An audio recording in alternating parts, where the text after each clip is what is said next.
I've always admired the Art Deco period in Ruhlman, and my initial starting in that style of work was because it was difficult to do, and I wanted the technical challenge of doing more difficult projects. And then they just keep kind of morphing and changing and growing, and you add different elements, you add different woods, you interpret different styles of work. All my work is original. I don't do copies of any of the Art Deco pieces, but they're definitely riffs on that style of work.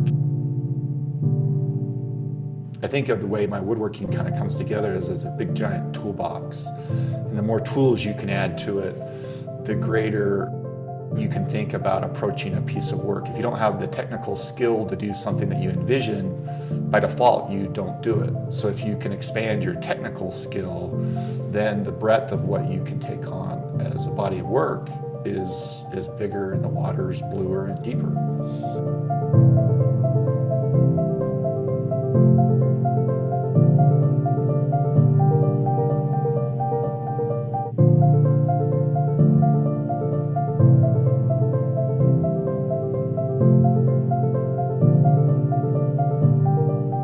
I'm more aware that I'm consciously composing a piece with the rhythm of the wood and the way it plays, and it, you know, if you leave the sapwood in, like in the black piece where there's the yellow swirls or the sapwood in the piece, you're definitely manipulating that to either show it off or get attention or to prove its uniqueness or to show that it's there. You know, it's definitely something you're definitely playing off each other.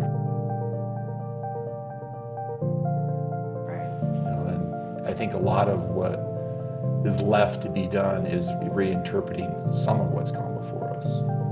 You know, I like to think often my work appears on its outer shell as kind of simple until you get further into it. Well, it's just a shape, and then it's like, well, then how the hell do you do that shape?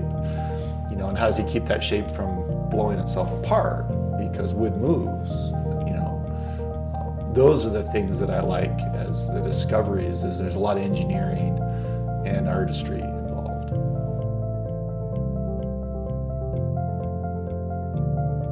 It's always the next idea. The next idea is always the perfect one, you know, until you're done with it, and then there's the next perfect idea.